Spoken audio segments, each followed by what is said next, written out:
Good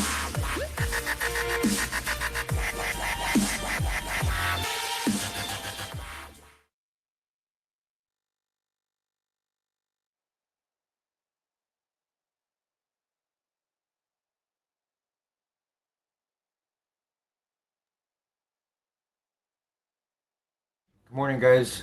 I want to share with you an example today of just how powerful our minds are. I want you to think of this example today because it's helped me so much. If a doctor told you that in order for you to live the next month or so, you would have to get up early every single day and work on yourself, work on your mind development, work on your personal growth and development, you would do it. Because that's the power of a made up mind.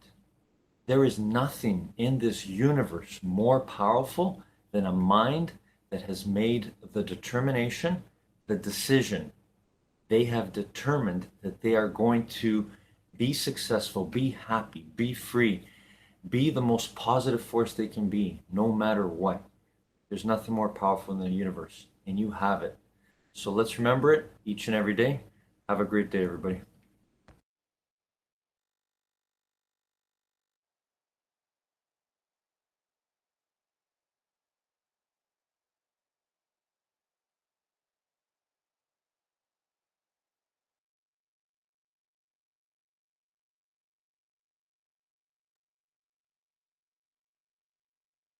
Launched a free training series to help you learn every day from billionaires. It's 30 days. It's called the Billionaire Mindset, and the link to join is in the description below. So to celebrate, please enjoy this video of Warren Buffett from our vault. Defining what your game is, where you're going to have an edge, is enormously important. You get an idea, you try it. Idea, try it. Idea, try it. Just say yes. Expect to fail at everything. And just think, do I want to go back and do that again? You really have to know yourself, what your gifts are, and do a lot of it. Rise and shine, it's Espresso time. What's up, Believe Nation? It's Evan. I believe in you, and this channel is designed to be a part of your daily success routine. So let's start your day off right together, grab coffee, and sip on today's message. Define your circle of competence. Over to you, Warren Buffett. Also, if you want to know what Warren Buffett and other successful entrepreneurs have to say about building unstoppable confidence, check out my 254 Confidence series, where every day for the next 254 days, I will send you a morning video for free to help you build your confidence. The link to join is in the description below. It's important to associate with people that are better than yourself. I wake up every morning. Espresso keep me going. I wake up every morning. Ted Williams wrote a book called The Science of Hitting, and in it he had a picture of himself at bat and the strike zone broken into, I think, 77 squares. And he said if he waited for the pitch that was really in his sweet spot, he would bat 400, and if he had to swing at something on the lower corner, he would probably bat 235. And in investing, I'm in a no-called strike business, which is the best business you can be in. I can look at 1,000 different companies, and I don't have to be right on every one of them or even 50 of them. So I can pick the ball I want to hit. And the trick in investing is just to sit there and watch pitch after pitch go by and wait for the one right in your sweet spot. And if people are yelling, swing you bum, ignore them. There's a temptation for people to act far too frequently in stocks simply because they're so liquid. Over the years, you develop a lot of filters. And I do know what I call my circle of competence. So I stay within that circle, and I don't worry about things that are outside that circle. Defining what your game is, where you're going to have an edge, is enormously important. I like to say that everybody has Michael Jordan level talent at something. I believe it. I think you have Michael Jordan level talent at something. I think you're a genius, a legit, bona fide genius. You should be off there changing the world. I believe it. I think you have that talent. I think you have that capabilities. Most people don't. Most people, one, they don't believe in themselves enough to actually go off and chase it. And most people, two, don't go off and explore to find the thing that they have genius at, that they could be Michael Jordan at, Warren Buffett at. And instead, you try to photocopy somebody else's life. You try to be the next somebody. No, you're a genius. Let's go. Let's chase it down. That's why I'm on my mission. I want to solve the world's biggest problem, untapped human potential. I think everybody is that genius, and they either don't know what the thing is that they should be doing, or they don't believe in themselves hard enough to go and chase it down. So let's work through those two things. Whatever camp you fall into, there's going to be advice that will help you. One, you don't know what you're a genius at. Amazing. What's the path? You explore, you test, you try. People settle way too early in life. You settle. How do you know if you like sushi or not until you taste it? You don't. You should be trying everything. I think everybody should try to be an entrepreneur. Everybody should try to have a YouTube channel. Everybody should try to have a podcast. Everybody should try to be an accountant. Like, you should try. You should pick up everything just to get a sense. Say yes to everything once. Adopt that mindset mentality. We get locked in to career paths way too soon. Why? Because that's what our parents did? Because that's what we went to school for? Why? You're going to now live the rest of your life doing something because you've only tried 5 different things and now you're going to pick? Like, that's a recipe for disaster. That's why 95% of America wakes up and drives to the job that they hate. You have to try. You have to say yes. And don't tie your self-worth to the results. You will suck at the beginning. Whatever you first start doing, you will suck. It will not work out. My first YouTube videos sucked. Go back, watch it, so you can see how bad I was when I first started my videos. I sucked. I was awkward. I was nervous. I was introverted. It took me 350 videos until I wasn't completely embarrassed by myself. 350 videos. And so the acid test needs to be, do you like the process? Do you want to go back and do it again? You may not have been good at it, but do you want to go off and do it again? So like when you go on a first date, Nina's here. Hello, Nina. Hello, Nina. We love you. Her new nails. Nina got her new nails. When you go on a date, when I went on my first date with Nina, the acid test is, do I want to go on a second date? Not, am I going to marry this person? Just, do you want to go back and do it again? Don't put so much pressure that this has to be the thing that works out and is the rest of your life. You won't know. You won't know at first glance. So you need to say yes to a whole bunch of things. When you don't know what you want to do in life, you need to say yes to almost everything. As long as it falls within your personal, values, ethics, you're not harming yourself, most things you should go off and try. I think you should try. I don't think you've tried enough. If you don't know what you want to do in life, you have not tried enough. I'm going to put my phone down on here because my arm is getting tired. You have not tried enough. You have not tried enough, and you need to try more. Next step, if you found the thing, you know what you want to do. You know what you have potential greatness at. You need to believe in that greatness. You need to believe in that greatness. You need to chase it down. And it's hard because maybe nobody in your family has ever done that before, right? Maybe nobody in your family has experience or any kind of background in this before, right? Nobody's done it. So it's hard, but you have to, because otherwise you will live the rest of your life in regret, knowing that you could have done more. You could have been great at something, but you stuck to this crappy job that you hate because it was the safe thing to do. You will hate your entire life if you do not fix this problem. Why am I going so hardcore on YouTube right now? Why am I pushing hard on Instagram too right now? Why do 3 videos a day? Why do 6 posts a day on Instagram? Why? Why? Because I have a window. Because there's a window on your opportunity. Because my window is now. Because this is a magic moment for me with my skills and my interests and my talents and my passions right now in the world of entrepreneurship, in the world of YouTube and Instagram, how it's all coming together. It all fits perfectly for where I'm at right now. And so I have to push hard. You put the blinders on. You put the blinders on and stop looking for other opportunities. It's right in front of you. You know the thing you have to go off and do. Go be great at it. And maybe you have to develop the skills. I had to develop the skills. I am not naturally gifted at this. Go back and watch my old videos. It took me a long time to get good at speaking in front of the camera, speaking in front of an audience, not being afraid, not being always so introverted. It took me a long time to get out of that. But you have to. This is the only way that you win. You want to win. You want to be happy. You want to win the game of life. You want to have a big impact. You want to win as an entrepreneur. This is the only path. You can't just copy somebody else. You can model, you can learn, but you have to figure out what is your circle of competence. You have to figure it out, and then when you find it, you have to go all in. That's it. Those are your only options. Otherwise, you lose, and you'll always know you're capable of more, but you're too afraid to go chase it down. So 1, if you have no idea what you're great at, you have no idea what you want to do, you're not going to think your way through this. You won't figure it out sitting on the couch or watching this video. You're going to get it by going off and doing it. You get an idea, you try it. Idea, try it. Idea, try it. Just say yes. Expect to fail at everything, and just think, do I want to go back and do that again? And if the answer is yes, then you go back and you keep going back and you keep going back, and suddenly you found your passion. And if you found the thing that you know you want to do, you found the thing that you know you have genius in, then you have to believe in yourself, and you have to pound on your craft, and you have to do that thing every single day to develop the talent, to develop your skill, to be amazing at that thing, because that is what you were born to do. You're a genius. You have Warren Buffett talent. You have Michael Jordan level talent, and you have to find it, and you have to own it, and you have to use it to become happy for yourself and to make a difference for the people around you and the world.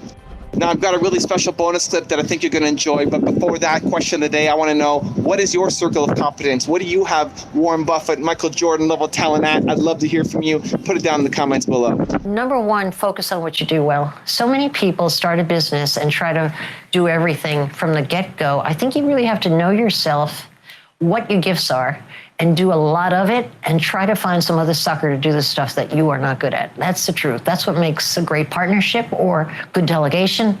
Whereas most people hammer away at everything thinking you have to be good. No, I knew what I was good at building my business. I was great at marketing. I was great at recruiting people. And that's what I did almost from my third year in business only. I focused on that. What are you really great at? Because as an entrepreneur, you typically want to do it all. And a lot of times in the very beginning, you are wearing every hat and trying to do it all. And you have to be resourceful. You have to be willing to get your hands dirty and do a little bit of everything in the beginning. But then it's like, okay, really buckle down. And I even had to go through this with myself. You know, there was times I was like trying to do too much, trying to do it all. And like figure out like, what am I really passionate about, and what am I really great at, and what is that one thing that I can do the very best on my team to add the most value, for this idea of business. And then so figuring out, okay, who do you really need? Do you need that chief operating officer, that person that's going to really help you with the operations and logistics and the infrastructure? Who do you need that, someone that's going to handle your marketing, that's just badass, and all they care about is like how they're gonna be able to tell this story to the marketplace and be able to retain people that will become customers. And who are the people that you need around you, and what are you really truly great at? Biggest money mistake I made in my life is investing in things that I don't understand and were too complicated. Like stocks. Yeah. Stocks I bought that I knew nothing about, that I heard on CNBC I should buy, or having some guy. One of the things I like about your real estate deals, it's straightforward, it's simple, it's easy to understand. If you present me a deal now and I can't regurgitate it back to you real quick in some simple form, I'm not investing in it. I need to at least understand what it is I'm investing in. Yeah, even if you miss something, you're willing to miss something? I'll miss something. Yeah, I've missed many things. Yeah, so yeah. If I can't understand it or it's too complicated and I can't repeat it back to you pretty quickly, you lost me. Yeah, what's the biggest loss you had in not following that advice? What'd you buy? What'd you buy and what'd you lose? I bought Yahoo stock at about, I don't remember, 75 or 80 bucks a share, and I'm talking like when I had about $3 million, I put like 800 grand in there, and I think I ended up selling it at like 17. I bought Citigroup stock. What'd you buy that? I think in the 70s or 80s. I couldn't give you the exact dollar So you amount. lost. And then like after I learned that lesson, I thought 240 grand. Yeah.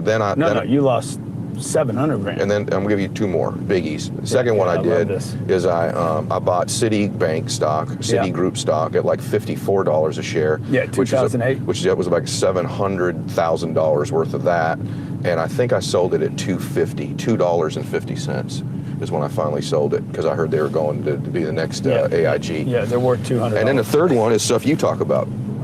I bought a residential real estate property that did not provide any revenue, did not provide any equity for me, that was, what do you call it? It would be like a trophy property, like, hey, I'm a big shot. Right? I'm in the big time. I bought one of those, and that wasn't that long ago either, and that was a property that I wasn't going to use, wasn't getting leverage out of, didn't generate revenue. I didn't know anything about the market I was buying in. I just wanted to look like a big shot.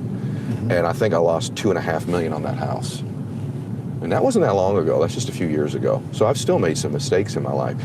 But those are probably the biggest loss. Is probably that house on one deal. Was probably that house. I lost 2.5. Maybe I lost $3 million. Maybe I lost $3 million on that. If you want to get the billionaire mindset, you can join my free training where every day for the next 30 days, I will send you an amazing video so you can start hanging out with billionaires. The link to sign up is right there next to me. Go click it. It's amazing. I'll see you there.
yo quiero que tú me pongas la canción que dice, ¿estos son Reebok o son Nike? Sí, sí. ¿Cómo se llama? ¿Son Reebok o son Nike? A ver, comprándome, que me gusta mucho la canción. Estamos pegados a la canción. Estamos pegados a la canción. Estamos pegados a la canción. Esa misma, ven, esa misma es.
Feel the power of you controlling your breathing right now.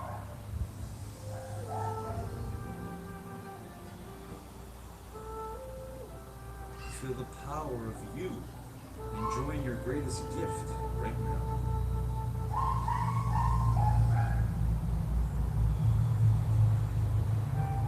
That's you. That's your presence. That's your greatest power. Your power to determine to stay in the present, in the now, and be your true great being that you are. No matter what.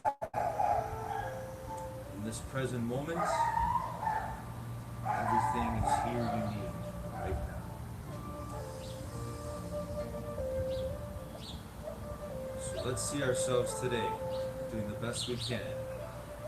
Gym of life. Here we are again.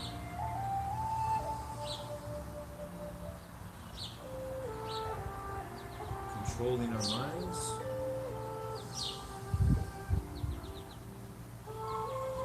Controlling our breathing. One great thought at a time.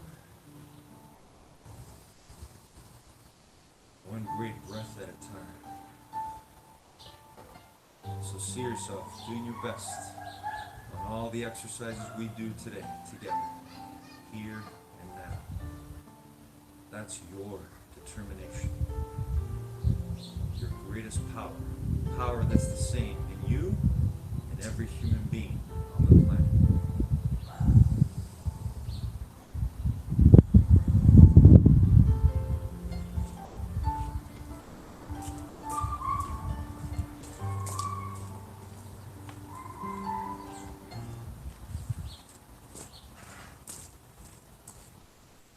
Good morning, determination. How's everyone doing today? What a day again. Great day. Here we are. May not like exactly all the conditions that are going on right now, but we are here right now, together, working on our minds and working on our bodies. So here we go. When I say go, we're going to start doing our best jog on the spot, or you can go back and forth if you want to just walk. Remember to keep in mind the safety of the space you are working with. Always keep that in mind. Here we go. When I say go, we're going to do our best jog ever. But you got to see it in your mind first. That's where everything begins, in your mind. But to be your true great self, you also sometimes have to get out of your mind just to be you. Just to be. Here we go. Jogging on the spot.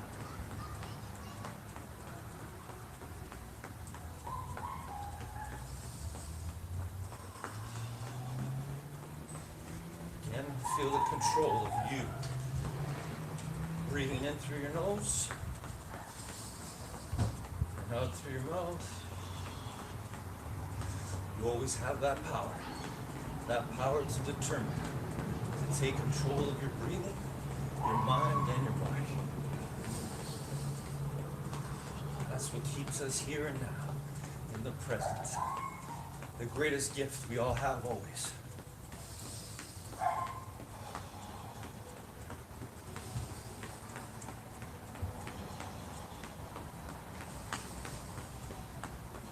Almost there. Keep going. Determination. Keep going.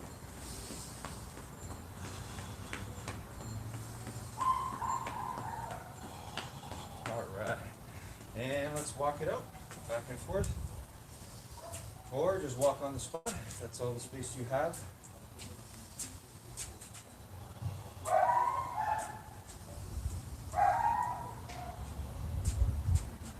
All right, everyone. Let's start off with our shoulder rolls. Here we go. 10 shoulder rolls forward.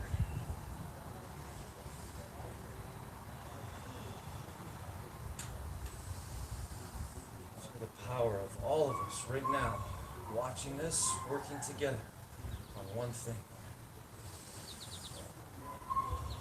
No matter what's going on, we can stay in the present, right here, right now. And backwards.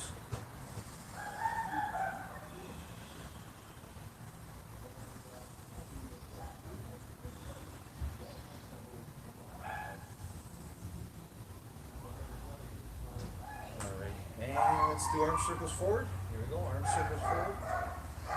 10 forward, then we'll go 10 backwards. Then feel the power of you enjoying moving your body, being free to move through space. And backwards.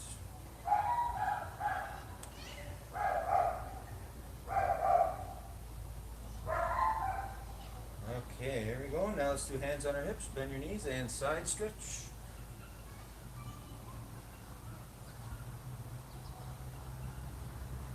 All right, and let's twist our body now.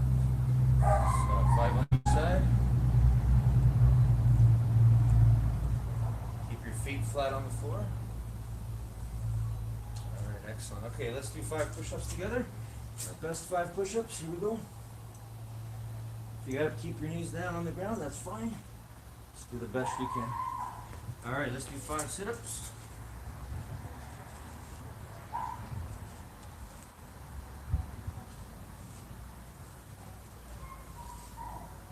All right, standing up, and let's do 5 squats. Our best 5 squats ever.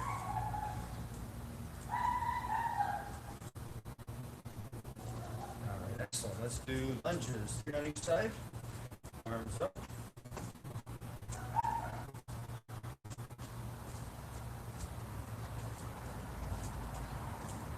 Excellent. All right.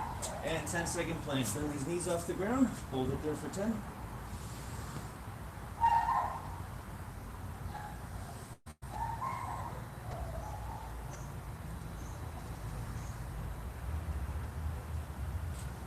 Good work, everyone, and stand up and reach for the sky or the ceiling on your toes, depending on where you are.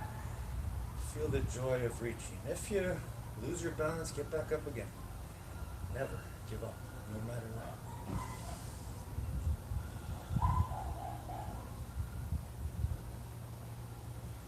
right, now let's reach for our toes, straight knees. Again, feel the joy of the process of you reaching. Trying to go a little bit further than last time without hurting yourself. You know the truth about you and how much you can do. Right here, right now.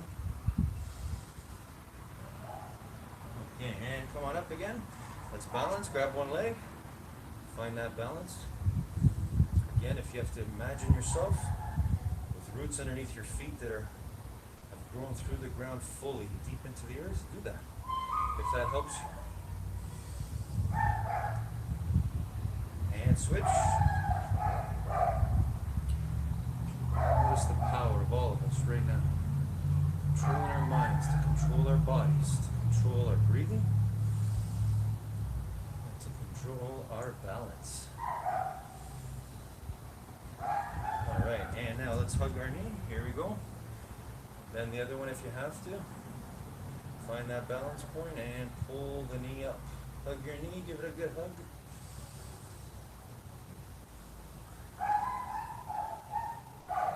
And switch the other one.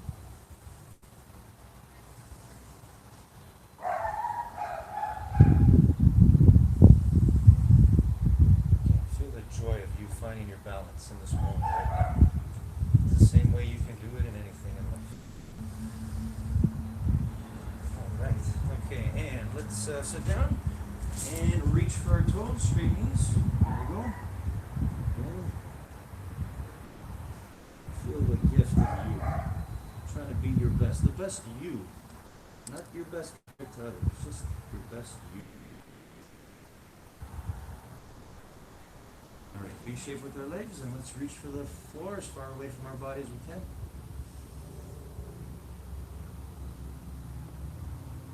Again, enjoy the process. Enjoy the reaching.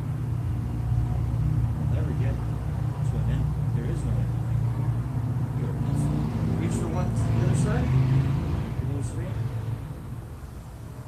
We gotta learn to love the process of everything we're doing. That's what will always keep us mind healthy, and more importantly, mind wealthy. And switch. Mind wealthy meaning that we choose courage, we choose determination over fear, over giving up.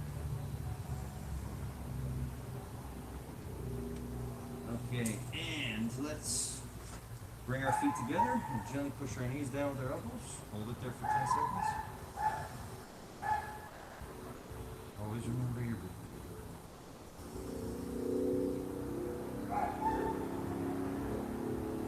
And one leg forward, one leg back. Go as far back as you can. Keep that knee down.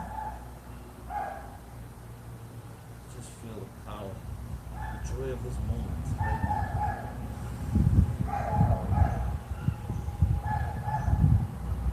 How we win, one moment at a time. And switch. We always win if we control our minds. We don't let our minds control us. It's not the way it's supposed to be. We are infinitely intelligent. We control our minds. Alright, and let's roll onto our bellies. Push the floor and look up at the ceiling. Or the sky, wherever you are. Ready? Here we go.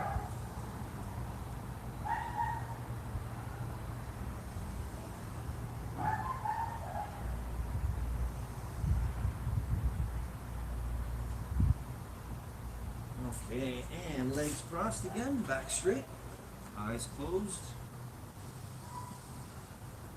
Breathing in through our nose, out through our mouth. Feeling the joy in every breath.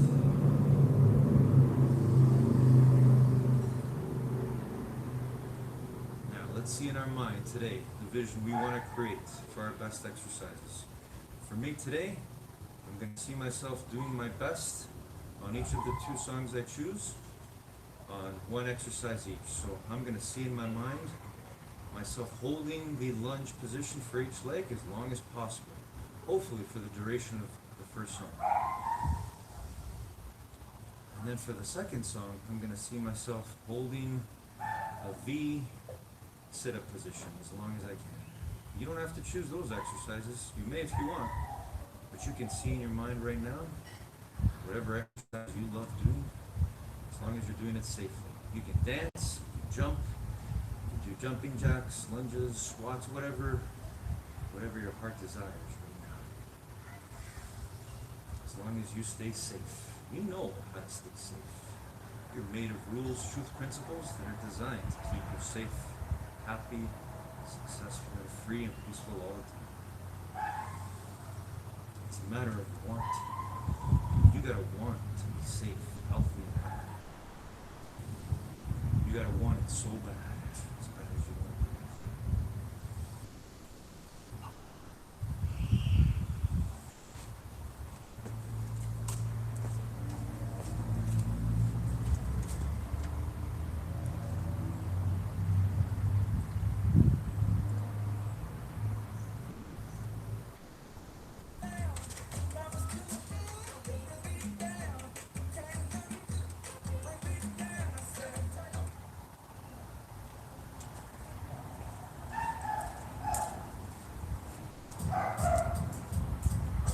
All right, everybody, here I go. My best to hold the lunge position on each leg. What about you? What are you going to do? Whatever you do, remember, your happiness is dependent on you doing your best on whatever it is you're doing. So here we go.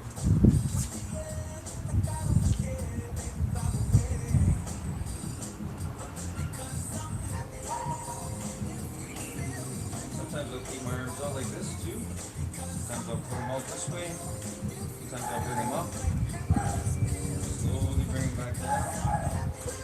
Just enjoying the pleasure of my body. This is pure happiness for me. Working on my mind and body all at once. And I want it for you. I want you to know that the way you do this, the way you control your mind to do this, is the way you can do anything. Remember, our body has limits that we have yet to discover, but our mind is unlimited. More importantly, you control your mind, which makes you infinitely intelligent.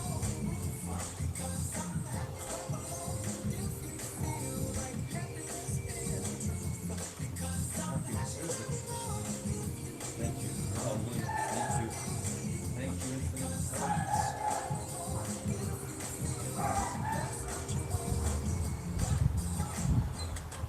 Feel that space between what you choose to do when that pain, discomfort sets in.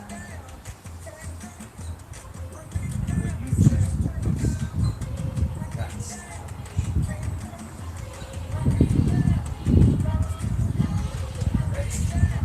The other leg now. Shake off that burn.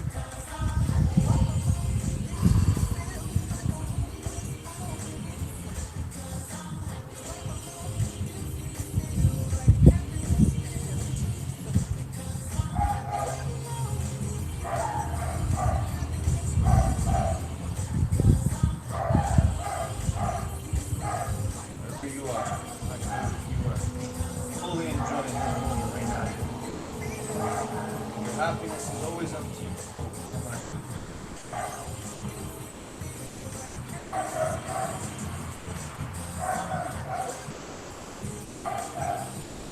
You clap along if you're still happy. Hope you're enjoying your exercise right now, wherever you are.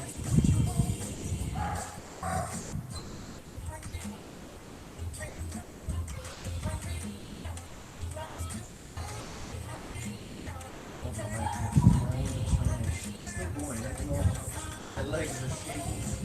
I'm uncomfortable. I get to choose what's next.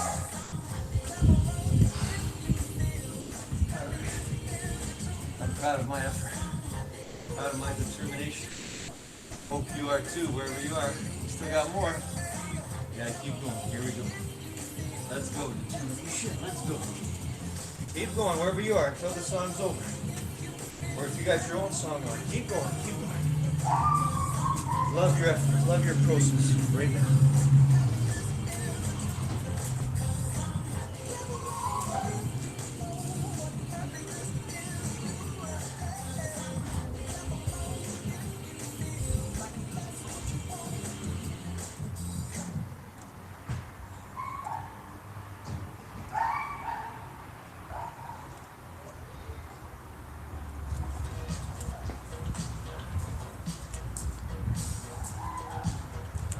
next one for me is holding my feet sit-up position. Even if I let go, I'm gonna get back up for the full duration of the song. Whatever you're doing, enjoy it fully. Follow your heart and soul. Here we go.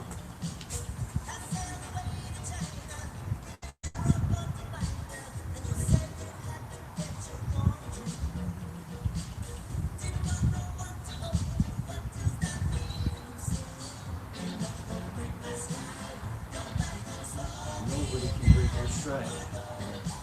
Keep going. You can get back up. Keep going and getting better all the time. Even if your body slows you down. Remember, those limits, we're always discovering them. Always.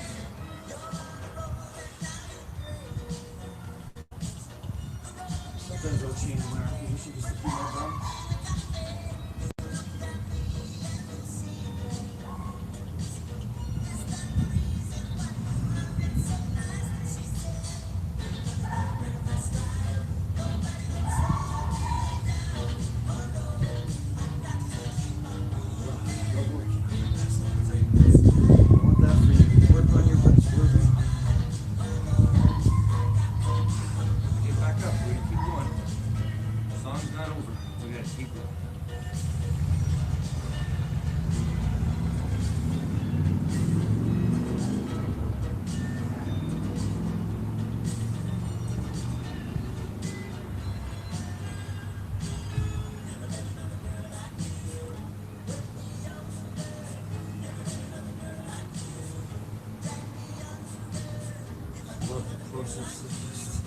Constantly pushing a little bit more.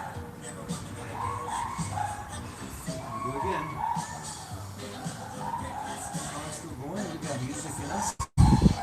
Bring out our music over here. Keep pushing. Keep striving. Keep going to find and be your true great self. Focus on your power. No matter what.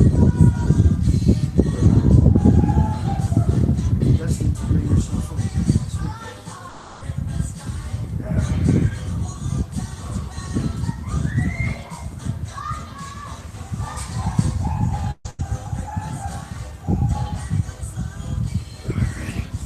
Awesome.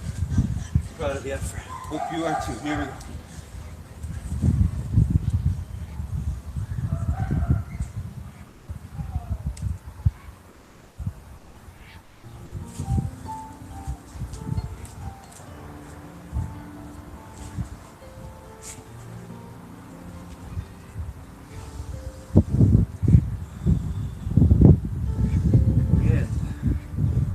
Quote unquote, we never really end.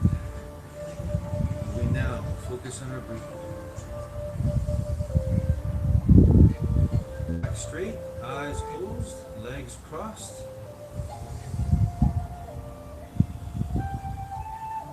Breathe in through your nose and out through your mouth. Feel that power that you're using to control your breathing.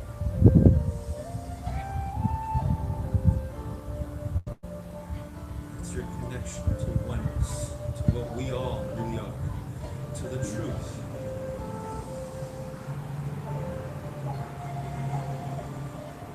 The ultimate truth.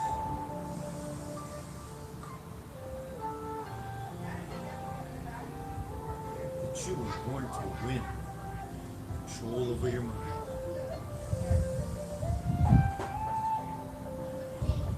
That when we all do that, we find out the truth of who we all really are. Infinitely intelligent beings, powerful beyond measure. The power of all knowing right here, right now, this moment.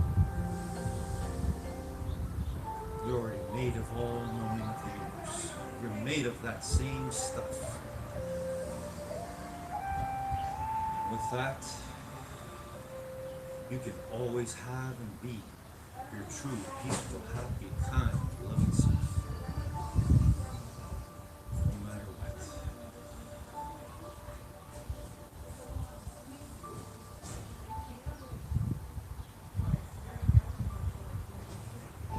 So reflect back on your effort today,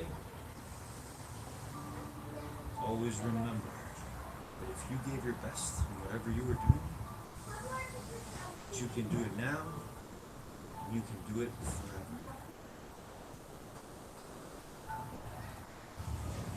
That's what makes you a winner. Born to be happy, peaceful, to be mind healthy and wealthy, always. No matter what's going on outside your mind, no matter what anybody or anything suggests about you, any negativity, that's all a lie. It's all losses. Losses that we, as determination, we get to transform to wins, into truth, into accuracy of who we really are.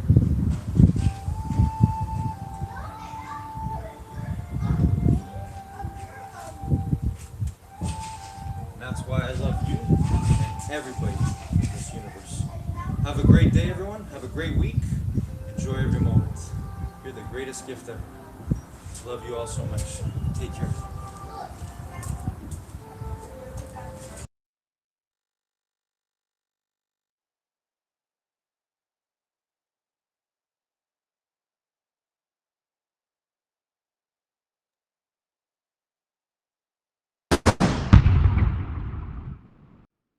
Welcome to the Billionaire Mindset, your 30-day journey to thinking like a billionaire. Now you can just watch this video, or if you want to sign up for the entire series for free and get the bonus PDF companion calendar, check the link in the description below. Today is day 22, and we're going to learn how you can get customers for your business like a billionaire.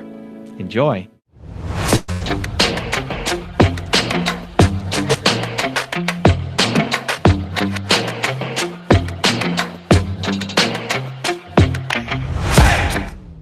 Henry Ford, as you may know, failed twice before he started the Ford Motor Company in 1903. I mean, the test isn't whether you get the greatest business idea in the world the first time out. The test is whether you keep learning as you go along what your strengths are and what you can do for your customers, what you can bring especially to the party.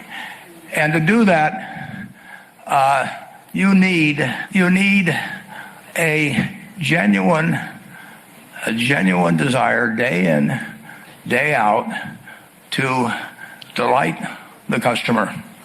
I've never seen a business, and I've seen a lot of businesses, but I've never seen one that delights the customer that doesn't succeed. I mean, what you want is that customer the next day when they think, do I want to rent a car or do I want to buy some furniture? What goes through their mind? You know, it's the place where they've had a great experience. I don't know what I paid for this type. Actually, probably if somebody gave it to me, but for the purposes of this speech, I will say I have no idea. But or the shirt I'm wearing, or this, but I do know. I will remember how I was treated when I bought it. I mean, you long forget about the price, but you never forget whether you had a good experience or a poor experience with the purchase experience. I think one of the things I want to share is the values, the 6 values, among the 2 values, very unique in Alibaba, which I think the whole world should think about. We put customer number 1, employee number 2, shareholder number 3. Most companies in the Wall Street, they put shareholder number 1. I said, customer is the most important. If you serve them well, they pay you the money. And the second important is colleagues. Why the colleagues get together? Because they want to serve the customers. If they do not serve the customers, why we get together? Right? So if the customer happy, employees happy, the shareholders will be happy. One of the unusual things that we do in the Kindle device business is we sell our hardware near break even. And so we make money when people use the device, not when they buy the device. And that is very aligning with customers. If I buy a device and I put it in my desk drawer and never use it, then Amazon doesn't deserve to make any money. Likewise, it causes us to have the right kinds of behaviors. So for example, if we're not making money when people buy the device, then we don't need people to be on the upgrade treadmill. We have people who are still using 5-year-old Kindle Ones, and we're perfectly happy about that. AWS is very similar because it's a pay-as-you-go service. We are not incented to get people to overbuy hardware, to operate at low utilization rates. Our point of view on this is if we can arrange things in such a way that our interests are aligned with our customers, then in the long term, that will work out really well for customers, and it'll work out really well for Amazon. We haven't had any existential crises, knock on wood. I don't want to jinx anything. But we've had a lot of kind of dramatic events. I remember early on, we only had 125 employees when Barnes & Noble, the big United States bookseller, opened their online website to compete against us, barnesandnoble.com. We'd had about a 2-year window. We opened in 95, they opened in 97. And at that time, all of the headlines, and the funniest were about how we were about to be destroyed by this much larger company. We had 125 employees and $60 million a year in annual sales, 60 million with an M. And that, and Barnes & Noble at the time had 30,000 employees and about $3 billion in sales. So they were giant, we were tiny, and we had limited resources. And the headlines were very negative about Amazon. And the one that's most memorable was just Amazon.toast. And so I called an all-hands meeting, which was not hard to do with just 125 people. And we got in a room, and because it was so scary for all of us, this idea that now we finally had a big competitor, that literally everybody's parents were calling and saying, are you okay? It's usually the moms calling and asking their children, are you going to be okay? So, and I said, look, it's okay to be afraid, but don't be afraid of our competitors because they're never going to send us any money. Be afraid of our customers. And if we just stay focused on them and instead of obsessing over this big competitor that we just got, we'll be fine. And I really do believe that. I think that if you stay focused, then the more drama there is and everything else, no matter what the drama is, whatever the external distraction is, what your response to it should be to double down on the customer, satisfying them, not just satisfying them, delighting them. Invention is not disruptive. Only customer adoption is disruptive. At Amazon, we've invented a lot of things that customers did not care about at all. And believe me, they were not disruptive to anyone. So it's only when customers like the new way that anything becomes disruptive. And so really it's just saying that you want to, if somebody comes to you with a business plan that they claim is disruptive, you should ask them to explain it to you in simpler language. And the simpler language is, why are customers going to adopt this? Why are they going to like it? Why is it better than the traditional way?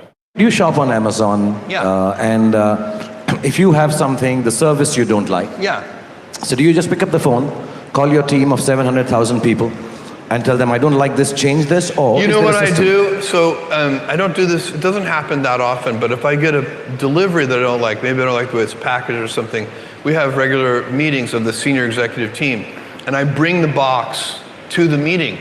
And when I walk in, I haven't done this in a while, it's been a while, but when I bring in a box, everybody in the room is like, oh no, he's bringing in a box, because it's always some problem. But really the way I get feedback is primarily from my email address is very well known, and I keep it well known. And I get hundreds and hundreds of emails every day from customers, and they always have something interesting to say when something goes wrong. Because we have hundreds of millions of customers around the world, and no matter how good we are, we can still be better. You can always be better. Customers have a divine discontent, and they teach you if you listen to customers. So we watch for that, and we see patterns, and we can find places where it's not working, something's going wrong, and that's really how I get the feedback, is from customer input. And often, in all caps, angry, you ruined my child's birthday because the gift didn't show up on time. And we take that, and what you really want to do is you take that, it's an anecdote, it's a single example, but you need to find the root cause. What went wrong deep inside the system? How did this happen? Because then you can fix it for everyone, so that that particular problem will never happen again. You don't just fix the symptom, you have to fix the root cause. That's been the secret to our operational success for 20 years. With MailChimp's Creative Smarts, simply enter your website. Get beautiful designs drawn from your brain.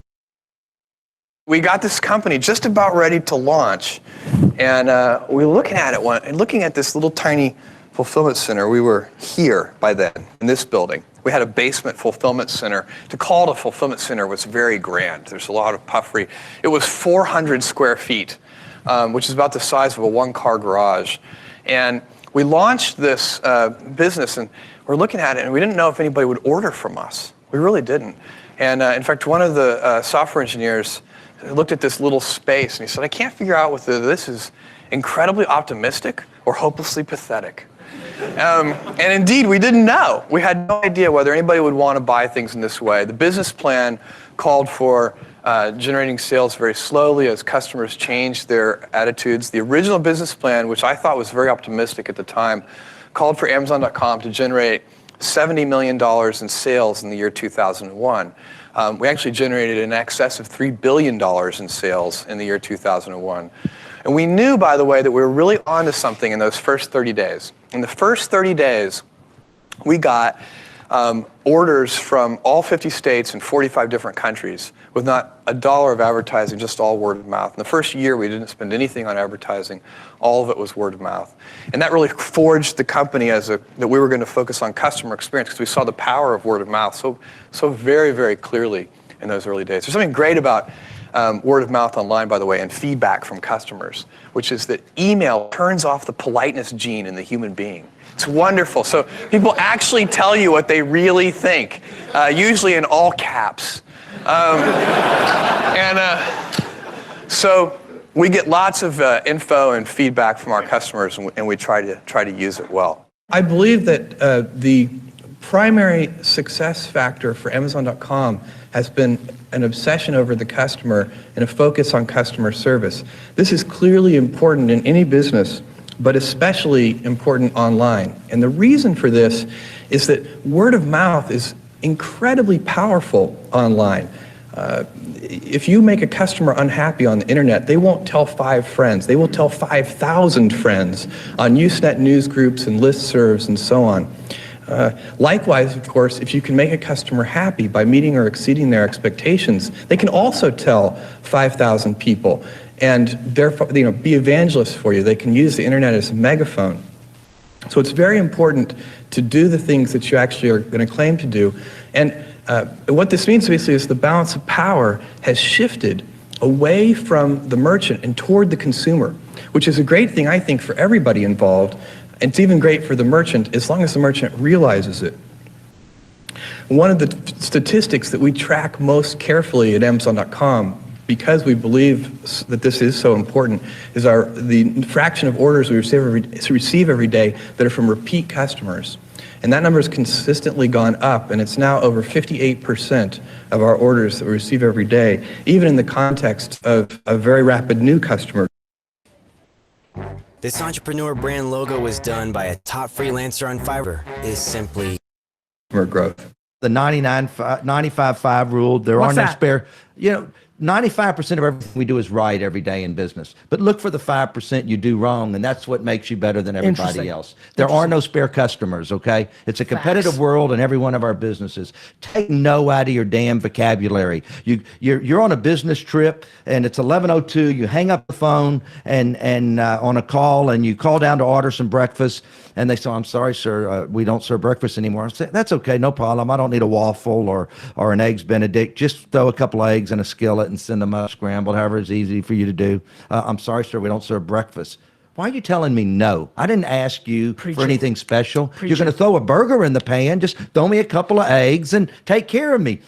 You're in the hospitality business, okay? And you're telling me no. And everybody's in the hospitality business no matter what they do. You take care of your customer, okay?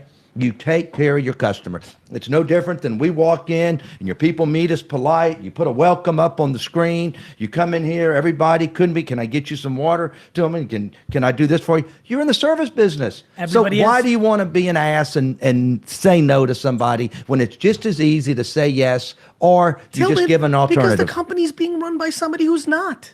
I get a lot of questions from other people who run companies about organizations. I think that the important thing that you do is about measurability and repeatability, then hierarchical organizations are appropriate, but that's not what is happening in our industry. The rate of innovation is not remaining constant. It's not like we're plateauing. In just about every dimension, innovation's increasing, and the most effective organizations are those that can self-organize and that are extremely flat. And that the question when you're trying to think about how your company is organized or how you want it to grow is how you can help people deliver, smart and creative people create the most value and deliver it as efficiently as possible to your customers. One of the most important lessons we've learned is that you have to be in partnership with your customers. Whether it's the fact that we have 200,000 servers around the world running our games, whether it's the mods and content that you're creating, that partnership, that collaboration, that starts when you're designing a game and thinking about how the main character of your story doesn't have a copy of your script, and yet somehow you're supposed to be creating this narrative experience and this interactive entertainment with them, all the way through every line of business function, which is most support questions end up getting answered by people on your forums. It's that partnership that's important. This is sort of like the Steve Jobs question. Do you think you should focus on making something that you believe people want or something that you want? I definitely think I would focus it should be on something that people want. But I think the nuance on this is you shouldn't. There's always a question whether you're making the judgment or you're taking some survey of people to make the judgment. And so I'm very much in the Steve Jobs camp of you want to have like this ESP link to the population at large and understand what they want better than they understand themselves. And I take the view that people don't generally know what they want. And so if you ask them surveys, if you do market studies, you will not actually get the right answer. And so there is something about sort of this inspired, figuring out a very inspired intuition about what the world as a whole wants. You have to execute. Everybody's got ideas. That's the easy part. But customer, sale, customer happy, yes or no? Sale, customer happy, yes or no, right? Sale, because everything just feeds that, right? Everything else is noise. And part of that though, so there is a part B to that, right? Because one tenet of good business is always listen to your customers, right? You always want to listen, but you don't always want to do what they tell you, right? Because the customer's job is to make their company successful, right? And when they tell you what they need and when they tell you what they want, they're typically thinking about the right here and now. They're not thinking about your potential competitors. They're not thinking about the future of your organization. So you have to also innovate. You have to differentiate. So you have to be out here innovating, differentiating, understanding, how you fit within your industry and how you can get ahead. But then you have to turn that into sales, customer happiness. And so if you can execute on those things typically work out well. It's not, well, my office is pretty. My office always looks like crap, right? I mean, our offices now, we have these Vera desks everywhere. I'm not, you don't have to look the part. I mean, I certainly never have, right? You don't have to sound the part. You just have to find a way to put your customers in a position to succeed and good things happen. One time, as you know, I went to Indiana, and in Dallas in the mid-90s, when we had a good basketball team, we literally would, when we wanted to listen to our big games like Indiana, Purdue, go Hoosiers, we would call somebody in Bloomington who would put a radio next to a speakerphone and dial us, and we'd sit on the other side listening over a speakerphone, drinking our beer and whooping it up or doing whatever. And the internet was just starting to happen, and now I'm a tech geek and I'm like into all of it. And we're like, there's got to be a better way to do this. And so one of my buddies from Indiana, Todd Wagner, was like, look, we've been thinking about this. And I'm like, no, I'll figure it out. I'm a networking guy now.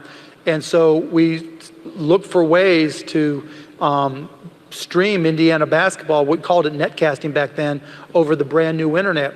And so I went out and bought a Packard Bell 90 megahertz computer and an ISDN line and downloaded all this software. And I said, you know what, I'm going to figure it out. And lo and behold, by, oh golly, early 1995, we had figured out a way to, we took these 8-hour VCRs and connected it to a local radio station, record them, we'd bring them back, go through this process called encoding, and put it up on this website we called AudioNet.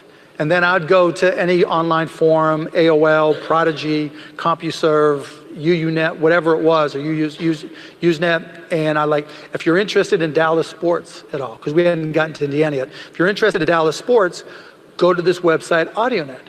And back then, you had a dial-up modem, you had to download this software called TCP/IP, and you had to have software from your internet provider, which meant that so few people knew how to use it, we had no idea if it would work or not.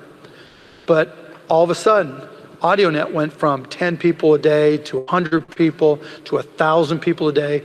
And as we added radio stations, they're getting calls from all over the world from people who are listening to their shows on demand, not even live. And then we worked with a company that put together live software, a company called Zing, and we made it live, and then everything changed. And that's really when streaming was born.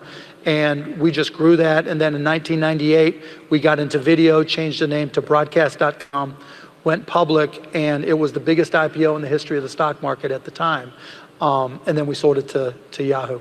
People often ask me what it takes to